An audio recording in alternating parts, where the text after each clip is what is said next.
प्यारे बच्चों, आशुतोष मैथ में आपका स्वागत है। ये प्रॉफिट एंड लॉस सीरीज का पार्ट 26 होगा। ठीक है, आइए क्वेश्चन करते हैं।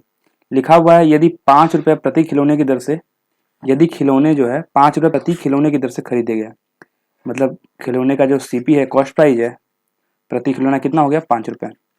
और बोल रहा है कि उसे 4.5 रुपये प्रति खिलौने की दर से बेचा जाए, मतलब उसका प्रति खिलौने का जो सेलिंग प्राइस है, मतलब विक्रय मूल्य है, वो कितना है 4.5 रुपये। मतलब खरीद रहा है आपका 5 रुपये में और बेच दे रहा है 4.5 रुपये, मतलब कि उसे कितने कम करके बेच दे रहा है 0.5 रुपये, या फिर आप उसे कह सकते हैं 50 पैसे। 50 पैसे जो है कम में बेच दे रहा है। ठीक है, घाटा घाटा सह के बेच दे रहा है या हानि सह के बेच दे रहा है। ठीक है, तो उसे आपको निकालना है कि कितने प्रतिशत की हानि हुई है। आंसर दिया है क्या, परसेंटेज में दिया है। इसका आपसे पूछा जा रहा है कि कितने प्रतिशत की हानि हुई है। तो आपको पता है कि हानि प्रतिशत निकालना हो या लॉस परसेंटेज निकालना हो तो क्या होता है, लॉस बटे सीपी इंटू 100 होता है। हानि कितना हो रहा है, हानि हो रहा है 0.5 रुपीज़ का या 50 पैसे का। ठीक है, और बटे क्या लिखेंगे, नीचे कॉस्ट प्राइस लिखेंगे, क्रय मूल्य 5 हो गया, 5 रुपये, और प्रतिशत निकालने इसलिए हम 100 से गुणा कर देंगे। यहाँ पे आप देख रहे हैं पॉइंट लगा हुआ है एक प्लेस पे और एक जीरो लगा, यहाँ पे 100 है, 100 से मल्टीप्लाई करेंगे तो एक जीरो तो पॉइंट से हट गया। ठीक है, गुणा होने पे, और इसको जो है 5 से 5 को कट कर लीजिए, कितना आपका बचा 10। इसका मतलब क्या होगा, 10% का लॉस होगा। ठीक है, आप यहीं पे आप डायरेक्ट देख सकते हैं कि पूछा है कितने का हानि होगा। आपको पता है कि सीपी है 5 रुपये। सीपी, इसको मैं दोबारा बताता हूँ, एक सेकेंड, कलर चेंज कर लेता हूँ, कन्फ्यूजन ना हो। ठीक है, देखिए सीपी है आपका 5 रुपये और एसपी है 4.5 रुपये। तो ऐसे क्वेश्चन को आपको इतना लिखना नहीं है। आप देखिए 5 रुपये से जो है 4.5 रुपये में बेच रहा है, मतलब 0.5 रुपीज़ जो है, या 50 पैसे का घाटा से आ रहा है। तो 5 रुपये का अब आपको दिखना चाहिए यहाँ पे। आपको जो है देख के समझ में आना चाहिए कि 5 रुपये का 50 पैसे कम कर रहा है तो कितना परसेंट कम करके बेच रहा है। तो आपको सीधे आपको दिख जाएगा कि 5 रुपये का 10% जो है 50 पैसे होता है। किसी भी संख्या का 10% निकालना हो तो उसके पहले पॉइंट लगा देते हैं। ठीक है, तो कितना कम कर रहा है, 0.5 कम कर रहा है, मतलब 10% जो है कम करके बेच रहा है, मतलब 10% का उसे हानि होगा, सीधी सी बात है। ठीक है, तो इस तरह से ऑब्जर्व करना है क्वेश्चन को, और आपका 2-4 सेकंड जो बचेगा, इस तरह से अगर आप 10 क्वेश्चन में 2-4 सेकंड करके बचाए तो आप 1-2-3 क्वेश्चन एक्स्ट्रा कर लेंगे इस तरह से। ठीक है, पूरे पेपर में इस तरह से अगर 2-2, 4-4 सेकंड जो है आप बचाएंगे तो। ठीक है, चलिए नेक्स्ट क्वेश्चन पे चलते हैं। क्या लिखा हुआ है, एक आदमी कुछ वस्तुएं जो है P रुपये प्रति दर्जन के भाव से खरीदता है। P रुपये प्रति दर्जन मतलब कि P रुपये का प्रति दर्जन मतलब कि एक दर्जन खरीदा। ठीक है, कितना क्वांटिटी खरीदा, 12। ठीक है, ये आपका प्राइस है, इस साइड मैंने क्वांटिटी लिख दिया। ठीक है, तो P रुपये में 12 पीस खरीदा। ठीक है, और उसके बाद बोल रहा है कि P/8 रुपये में प्रति वस्तु के हिसाब से बेच देता है। देखिए आप ये समझिए, प्रति वस्तु की बात कर रहा है तो आप, अगर आपको पता है कि P रुपये में 12 पीस खरीद रहा है तो एक एक पीस का कीमत कितनी हो जाएगी। तो आपको पता है कि रुपए से जो है हम जितना खरीद पा रहे हैं उसमें से डिवाइड करेंगे। तो P को हम 12 से डिवाइड कर देंगे तो हमें ये P/12 में क्या मिलेगा, आपको एक वस्तु का कॉस्ट प्राइस मिल गया। मतलब एक अगर खरीदना होगा, एक मतलब कि P रुपये में एक दर्जन खरीद रहा है, मतलब P रुपये में 12 खरीद रहा है, 12 पीस जो भी हो। ठीक है, कोई वस्तु है तो एक वस्तु कितने में पड़ेगी, एक वस्तु पड़ेगी P/12 में। P रुपये में 12 से हम भाग देंगे तो एक वस्तु का आपको मिल गया कॉस्ट प्राइस। ठीक है, और उसे बोल रहा है कि प्रति वस्तु के भाव से जो है बेचता है P/8 रुपये में। तो P/8 इसका क्या है, P/8 cost price, selling price दिया हुआ है, मतलब विक्रय मूल्य दिया हुआ है। ठीक है, ये आपका कॉस्ट प्राइस है और सेलिंग प्राइस है। तो अब पूछा लाभ प्रतिशत क्या है, आपको लाभ निकालना है। तो लाभ आपको पता है कैसे निकालते हैं, लाभ जो है कि हम जितने बेच रहे हैं उसमें से हम कॉस्ट प्राइस को या क्रय मूल्य को घटा देते हैं। ठीक है, तो लाभ बराबर क्या होता है, वैसे आपको पता है विक्रय मूल्य माइनस क्रय मूल्य होता है, और हानि बराबर क्या होता है, क्रय मूल्य माइनस विक्रय मूल्य। तो लाभ निकालना है तो आपने जितने में बेचा हुआ है उसमें से जितने में खरीदा हुआ है उसको घटा दीजिए। ठीक है, तो लाभ प्रतिशत निकालना है तो ऊपर हम लाभ लिखेंगे। तो लाभ कितना आएगा, P/8 माइनस P/12। ठीक है, ये आप लाभ हो जाएगा। लाभ चलिए निकाल लेते हैं। अगर लाभ की हम बात करें, इसको सॉल्व करेंगे तो 12P हो जाएगा, और 12P माइनस कितना हो जाएगा, 8P हो जाएगा। क्रॉस मल्टीप्लाई करें, 12 में P से मल्टीप्लाई करें 12P हो गया, और माइनस का चिन्ह लगा दिया, 8P हो गया। ठीक है, बटे क्या आ जाएगा, 12 में 8 से मल्टीप्लाई कर देंगे कितना आ जाएगा 96। ठीक है, मतलब आपका जो है आपको प्रॉफिट कितने का मिल रहा है, 12 में से 8 घटाएंगे आपको मिल जाता है 4p/98। ठीक है, 98 सॉरी 98 नहीं है बच्चों, ये 96 है। 12 में 8 से मल्टीप्लाई करेंगे तो 96 आपका आएगा। ठीक है, तो कितना मिल रहा है 96। ठीक है, और इसको आप काट देंगे तो आपका आ जाएगा p/24। ठीक है, तो आपको प्रॉफिट आपको पता चल गया। प्रॉफिट क्या है, प्रॉफिट है आपका p/24। ठीक है, तो प्रॉफिट परसेंट निकालना तो हमें क्या करना पड़ता है, प्रॉफिट अपॉन सीपी। ठीक है, सीपी कितना है हमारा, सीपी है p/12। आपको पता है ये सीपी हमने ऊपर लिख रखा है p/12। ठीक है, और परसेंटेज निकालेंगे हम क्या करेंगे, 100 से मल्टीप्लाई करेंगे। तो इसको सॉल्व करिए, तो p/24 इंटू हो जाएगा p/12 जो रेसिप्रोकल हो जाएगा, कितना हो जाएगा 12/p हो जाएगा, और इंटू 100। तो p से p कट जाएगा, 12 दूना के 24, और 2 से जो है आप 100 को कट कर लीजिए 50 टाइम्स में। ठीक है, तो 50% जो है बच्चों ये आंसर हो जाएगा। क्या हो रहा है, उसको लाभ हो रहा है। कौन सा ऑप्शन सही है, ऑप्शन नंबर 3। ठीक है, तो उम्मीद है आपको क्वेश्चन समझ में आया होगा। ठीक है, चलिए नेक्स्ट क्वेश्चन में चलते हैं। लिखा हुआ है कि 100 रुपए में 11 पुस्तकें खरीदता हूँ। ठीक है, 100 आपको हमने ऐसा क्वेश्चन होता है तो हमने आपको बताया कि एक तरफ प्राइस लिखिए, एक तरफ क्वांटिटी लिख दीजिए। ठीक है, 100 रुपए में 11 पुस्तकें खरीदता हूँ, तो प्राइस यहाँ हो गया, कितनी पुस्तकें खरीदता हूँ, 11 पुस्तकें। ठीक है, और बोल रहा है कि 10 पुस्तकें 110 रुपए में बेच देता हूँ, तो 10 पुस्तकें बेचा जा रहा है कितने में, 110 रुपए में। ठीक है, तो लाभ प्रतिशत पूछ रहा है, तो मैंने पिछले ऐसे क्वेश्चन मैंने पहले भी करा रखे हैं। आप क्या करें, डायगोनली में जो है मल्टीप्लाई कर लीजिए या क्रॉस मल्टीप्लाई कर लीजिए। तो 10 में 100 से मल्टीप्लाई करें कितना आ जाएगा, 110 आएगा। तो इसका सीपी हो गया 110 रुपये का। ठीक है, और 11 में जब 11 से मल्टीप्लाई करेंगे तो कितना आ जाएगा, 121 आ जाएगा। और ये 110 नहीं आएगा बच्चों, जो है जब आप क्या करेंगे 100 में 10 से मल्टीप्लाई करेंगे तो 1000 आ जाएगा। ठीक है, मैंने ध्यान नहीं दिया, 100 में जो है 10 से मल्टीप्लाई करेंगे कितना आ जाएगा, 1000। ठीक है, और 11 में 11 से मल्टीप्लाई करिए तो 121 और प्लस एक जीरो बढ़ा दिया। ठीक है, तो आपको ये पता चल गया कि 1000 रुपया उसका क्या है, सीपी है। ठीक है, कितने का 1000 सीपी है आपका, 11 दहा में इसको मल्टीप्लाई किया 110, 110 जो है कॉस्ट, 110 जो है प्रोडक्ट खरीद रहा है, या पुस्तक की बात करें तो पुस्तक खरीद रहा है 110 पुस्तक जो है खरीद रहा है, 110 बुक खरीद रहा है, और 110 बुक जो है कितने बेच रहा है, 110 बुक बेच दे रहा है 1210 में, 1000 में खरीद रहा है 1210 में बेच रहा है। ये जो अभी मैं बताया हूँ ये इसको लिखने की जरूरत नहीं है। ठीक है, इसको आप स्किप करना, मैं आपको समझाने के लिए बता रहा हूँ। तो 1000 में खरीद रहा है और 1210 में बेच रहा है, तो यहीं से आपको क्लियर हो जाता है कि भैया कि 1000 का 210 जो है 21% है, तो यहीं से डायरेक्ट आप टिक कर सकते हैं। ठीक है, डायरेक्ट। या फिर आप क्या करेंगे, आपको पता है कि 1000 में खरीद रहा है और 1210 में बेच रहा है, तो प्रॉफिट कितने का होगा उसे, तो ये प्रॉफिट होगा उससे 210 रुपये का, तो ये लाभ हो गया। लाभ बटे हम क्या करेंगे, क्रय मूल्य। क्रय मूल्य कितना है हमारा, 1000 रुपये इंटू 100।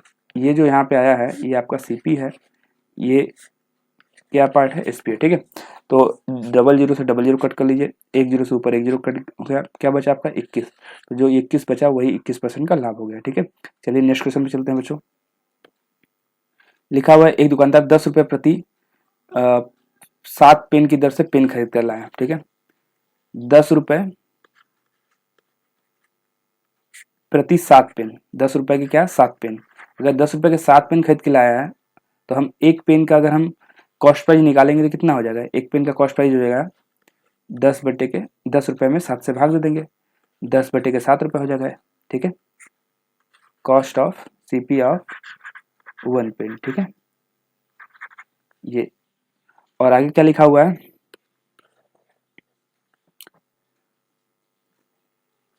ठीक है इसको मैं सुधार कर देता हूँ, सीपी ऑफ 1 पेन। ठीक है, आगे क्या बोला है कि उसने उन्हें 40% प्रॉफिट पे बेचा है, 40% लाभ पे बेचा है।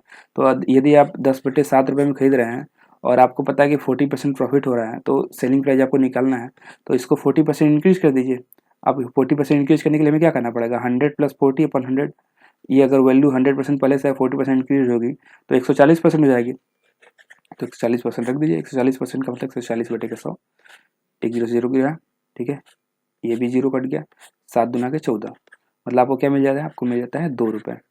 इसका मतलब कि उसे बेचा जा रहा है कितने में, 2 रुपये में। 2 रुपये में एक पेन का जो विक्रय मूल्य है 2 रुपये, क्या हो गया, एसपी आ गया। कितने पेन का, एसपी ऑफ 1 पेन, ठीक है।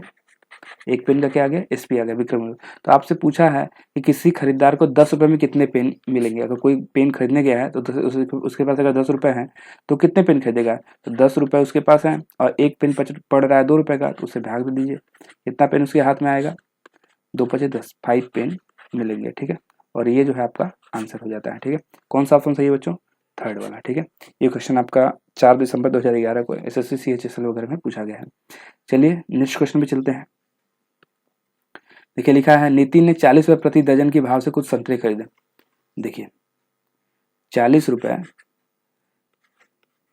ठीक है, प्रति दर्जन के भाव से कुछ संतरे खरीदता है। प्रति दर्जन बोला है, मतलब 40 रुपये में 12 ठो खरीदता है, ठीक है।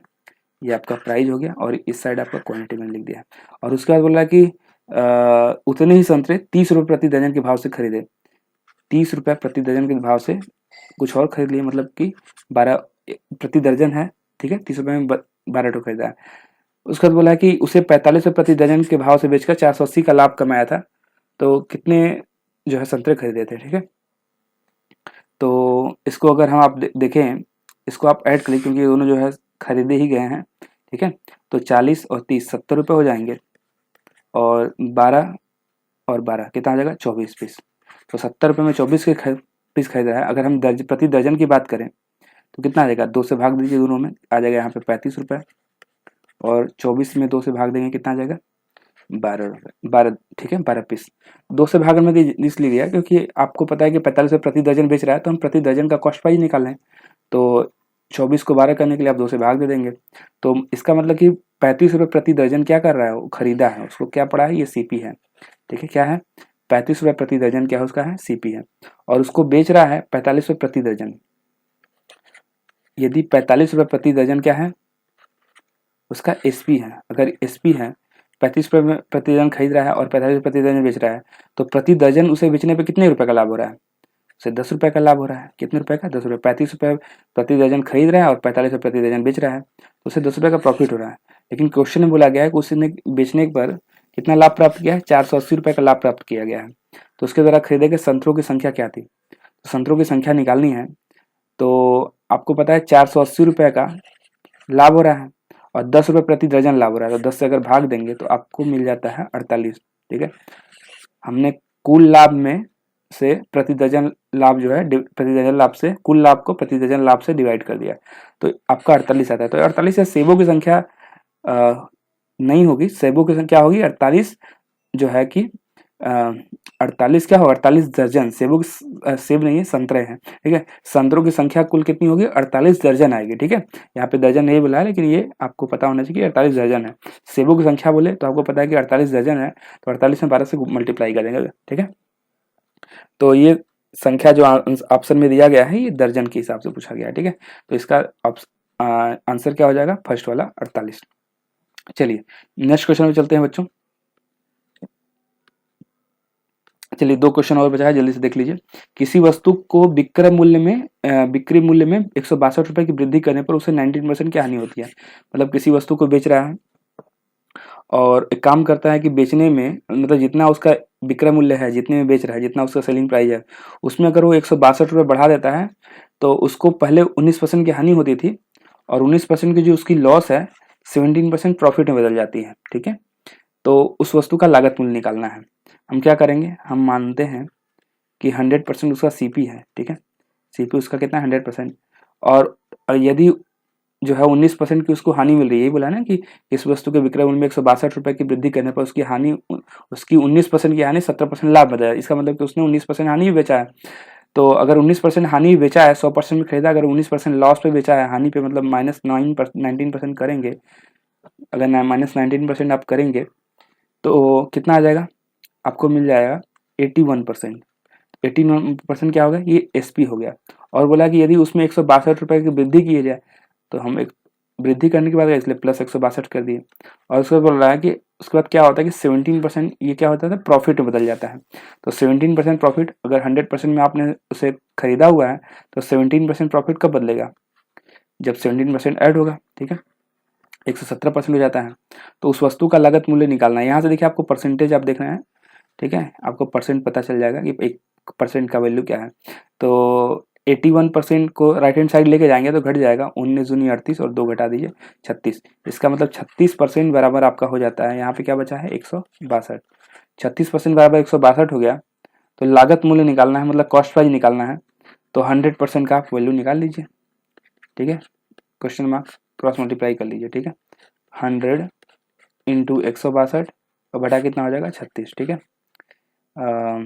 ये आपका कट रहा है, ठीक है। किससे कटेगा ये 6 2 8 1 9, इसका मतलब ये जो है 6 से कट रहा है, नीचे भी 6 से कटेगा, ठीक है। 6 4 36 और 6 दूनी 12 6 7 42, ठीक है। आप इसे 3 से कट करती है, 3 गुना के 6 3 9 27, 2 से कट जाएगा, इधर 50 आ जाएगा और 50 में जब 9 से मल्टीप्लाई करेंगे तो 50 9 450 मिल जाएगा। तो उसका लागत मूल्य क्या था 450 रुपये। चलिए बच्चों नेक्स्ट क्वेश्चन पे चलते हैं और ये हमारा लास्ट क्वेश्चन होगा। आइए जल्दी से देख लेते हैं। 1 रुपये में 4 वस्तु बेचकर एक आदमी को 4% की हानि होती है। 1 रुपये में, देखिए 1 रुपये में 4 वस्तु बेचा हुआ है। 1 रुपये में 4 वस्तु जो है सेल किया हुआ है, ठीक है। तो आप अगर मैं आपसे पूछूं कि 1 रुपये में 4 वस्तु बेचकर अगर उसे 4% की हानि होती है तो एक वस्तु का दाम कितना होगा। तो एक वस्तु का दाम आप बताएंगे भैया 1 रुपये में से 1 रुपये को जो है 4 से भाग दे दीजिए। तो एक वस्तु का दाम हो गया 1/4 रुपये, ठीक है। और 1 रुपये एक वस्तु को 1/4 रुपये में बेचने पर, ठीक है, क्या होती है 4% की हानि। 4% की हानि का मतलब यदि सीपी उसकी 100% है, सीपी यदि 100% है तो 4% की यदि हानि हो रही है, इसका मतलब 96% ये हो गया। एक वस्तु का दाम जो है 1/4 रुपये, वो 4% की हानि बचा जा रहा है, इसका मतलब 96% है। और अब बोल रहा है कि 1 रुपये में 3 वस्तु अगर बेचा जाता है तो लाभ प्रतिशत क्या होता है 1 रुपये में 3 वस्तु। इसका मतलब कि एक वस्तु का दाम क्या होगा 1/3 रुपये हो जाएगा। 1/3 ये आपको पता चल गया है। इसका बस परसेंटेज निकालनी, आपको पता चल जाएगा कि कितने परसेंट का लाभ या हानि हो रहा है, ठीक है। तो लाभ होना चाहिए, लाभ ही होगा, ठीक है। क्रॉस मल्टीप्लाई कर लीजिए। 1/3 में गुणा होगा 96 का और 1/4 को डिवाइड करेंगे। जब 1/4 को डिवाइड करेंगे कुल से तो ये रेसिप्रोकल हो जाएगा, 4/1 हो जाएगा, ठीक है। चलिए 3 से कट कर लीजिए। यहाँ पे 3 से कट करेंगे आ जाएगा 32 और 32 होके आपका होता है 128। 128% आ गया, मतलब ये आपका कितना है 128%। तो यहाँ पे जो वैल्यू आनी है वो आ गई 128%। इसका मतलब 100 से 28% ज़्यादा है। इसका मतलब कि क्या हो रहा है 28% का प्रॉफिट हो रहा है। कौन सा ऑप्शन सही है, ऑप्शन नंबर सेकंड सही है। तो बच्चों ये आपका लास्ट क्वेश्चन था। उम्मीद है आपको वीडियो समझ में आई होगी। अगर आपको अच्छा लगा, अगर आप चैनल पर पहली बार आए हैं तो कृपया चैनल को सब्सक्राइब कर लीजिए, जिससे आपको आगे नोटिफिकेशन मिलती रहे, ठीक है। चलिए मिलते हैं नेक्स्ट वीडियो में। वीडियो देखने के लिए आपका बहुत बहुत धन्यवाद।